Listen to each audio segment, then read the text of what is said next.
হে super fans, তো আজকে আমি হাজির হয়েছি নতুন এবং বহু চর্চিত ইন্ডিয়ান ভূতের মুভি স্ত্রী 2 এর এন্ডিং ও পোস্ট ক্রেডিট সিন এক্সপ্লেন নিয়ে। সকলেই জানো এই মুভিটা মোডক সুপারন্যাচারাল ইউনিভার্সের অংশ, তাই এই মুভির এন্ডিং ও পোস্ট ক্রেডিট সিন কানেক্ট হবে ভবিষ্যতের মুভিতে। এবং স্ত্রী 2 আমার কেমন লেগেছে সেটা নিয়ে একটা রিভিউ ভিডিও আগেই বানিয়ে দিয়েছি, পারলে দেখে নিও। তো যাই হোক, আর কথা না বাড়িয়ে তাহলে চলো শুরু করা যাক। তো স্ত্রী মুভিতে আমরা দেখেছিলাম স্ত্রীকে হারানোর পর ওর চুল বা বিনুনি টাইপ কেটে দেওয়া হয়েছিল। তারপর মুভির শেষে স্ত্রী চান্দেরি ছেড়ে চলে গেছে এবং তারপর সেই চুলটা আমরা শ্রদ্ধা কাপুরের ক্যারেক্টারটাকে পড়তে দেখি, আর যার ফলেই ওর কাছে বেশ কিছু পাওয়ার চলে আসে। তবে স্ত্রী 2 তে আমরা জানতে পারি যে চুল কেটে নেবার পরেও স্ত্রীর পাওয়ার চলে যায়নি। আসলে সে চান্দেরি ছেড়ে গিয়েছিল কারণ তার যোগ্য সম্মান সে চান্দেরির মানুষের কাছে পেয়েছিল এবং চান্দেরির মানুষেরা এখন ওকে রক্ষাকর্তা হিসেবে পুজো করে। এবং মুভিতে আমরা এও জানতে পারি যে শ্রদ্ধা হচ্ছে এই স্ত্রীরই মেয়ে। তবে সে এত বছর কি করে বেঁচে আছে এবং সে এত পাওয়ারফুল হলো কিভাবে, এছাড়াও তার সম্পর্কে প্রায় তেমন কিছুই মুভিতে জানা যায় না, এমনকি তার নামটাও মুভির শেষে জানা যায় না। তবে পরবর্তী মুভিতে হয়তো এইসব সম্পর্কে আমরা জানতে পারি। এরপর স্ত্রী 2 মুভিতে যখন সার্কাটাকে হারাতে ভিকি ও শ্রদ্ধা সেই সার্কাটার দুনিয়ার মধ্যে প্রবেশ করে, তখন ওদের সাথে সার্কাটার লড়াই শুরু হয় এবং এই লড়াইয়ে ওদের হেল্প করতে চলে আসে জানার প্ল্যান বি, মানে বরুণ ধওয়ানের ভাস্কার চরিত্রের ভেরিয়া। এবং সেও প্রাণপণ চেষ্টা করে সার্কাটাকে হারানোর, কিন্তু সেই চেষ্টাও ব্যর্থ হয়। আর তারপরই নিজের মেয়েকে বাঁচানোর জন্য এন্ট্রি হয় স্ত্রীর, এবং এরপরই আমরা স্ত্রী বনাম সার্কাটার একটা দুর্দান্ত ফাইট দেখি, যেটা লো বাজেটের ভিএফএক্স হলেও আমাদেরকে দারুণ মজা দেয়। আর তারপর শেষমেশ ওরা সার্কাটাকে মেরে লাভায় ফেলে দেয় এবং ওকে এইভাবেই হারাতে সক্ষম হয়। এরপর চান্দেরি আবার আগের মতো সুন্দর শান্ত অবস্থায় চলে আসে।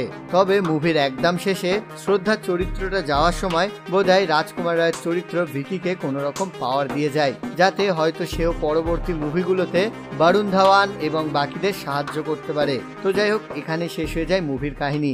এরপর আসা যাক মুভির পোস্ট ক্রেডিট সিন দুটো সম্পর্কে, যার মধ্যে মিড ক্রেডিট সিনে আমরা দেখি মুঞ্জিয়া মুভির সেই পোস্ট ক্রেডিট সিনটা। তবে এখানে তার একটা এক্সটেন্ডেড ভার্সন দেখানো হয়, যেখানে ভাস্কার একটা জঙ্গলে আছে উলঙ্গ অবস্থায়, আর জানা ওকে কাপড় দিয়ে যাচ্ছে। এবং এখনই আমরা বুঝতে পারি যে এই ইভেন্টটা ছিল স্ত্রী 2 এর পরের ইভেন্ট। তো যাই হোক, তারপর জানা ভাস্করকে বলে যে চলো এবার দিল্লি ফিরে যাওয়া যাক, কিন্তু ভাস্কর বলে যে না, ওখানে এখন ভ্যাম্পায়াররা আছে। আর ভাস্করের এই কথাটাই হিন্টস দেয় এই ইউনিভার্সের আপকামিং মুভি আয়ুষ্মান খুরানার ভ্যাম্পায়ার্স অফ বিজয়নগর মুভির। আর ভ্যাম্পায়ার ও ভেরিয়া হলো একে অপরের চরম শত্রু, মানে ভবিষ্যতে এরা সামনাসামনি হলে লড়াই হবেই। তো এরপর এন্ড ক্রেডিট সিনে আমরা দেখি সেই পাগলা গারদের দৃশ্য, যেখানে অক্ষয়ের চরিত্রটাকে আমরা দেখতে পাই, যে কিনা আবার সার্কাটার বংশধর। এবং তারপরই ওর কাছে গড়িয়ে গড়িয়ে একটা লোটা বা ঘটি চলে আসতে দেখি, আর সেটা খোলার সাথে সাথেই সেখানে আমরা সেই সার্কাটার লাভাটা দেখতে পাই, যেটা অক্ষয়ের চরিত্রটার মুখের মধ্যে ঢুকে যায় এবং ওর মধ্যেও সার্কাটার পাওয়ার চলে আসে। তবে এখানে প্রশ্ন জাগে যে এই ঘটিটা ওর কাছে কে পাঠালো। ঘটিটা কে পাঠালো জানি না, তবে হতে পারে এটা পুরোটাই অক্ষয়ের চরিত্রটার প্ল্যান, কারণ মুভিতে অক্ষয় পাগল হয়েও সে ভীষণ বুদ্ধিমান এবং সেই চান্দেরি পুরাণ লিখেছে এবং তাতে তার সেই পূর্বপুরুষের ভূত, মানে সার্কাটাকে হারানোর পদ্ধতিও সেই বাকিদের বলে দেয়। এমনকি সার্কাটাকে হারানোর কাজে তাদের পরামর্শও দেয়। এবং আমরা জানি যে সার্কাটা যে জায়গাটায় থাকে সেখানে কোনো সাধারণ মানুষ, নর বা নারী একা যেতে পারবে না। ফলে অক্ষয় ইচ্ছা করলেও সার্কাটার পাওয়ার নেওয়ার জন্য ওখানে যেতে পারতো না। তাই হয়তো ভিকিদের সাহায্য নিয়েই সে সার্কাটাকে হারিয়েছে এবং ওর পাওয়ার নিয়েছে। আর আমার এটাও মনে হচ্ছে যে অক্ষয়ের চরিত্রটা এই ইউনিভার্সে থ্যানোস টাইপ বড় লেভেলের ভিলেন হতে চলেছে, আর এটা যদি হয় তাহলে দারুণ হবে।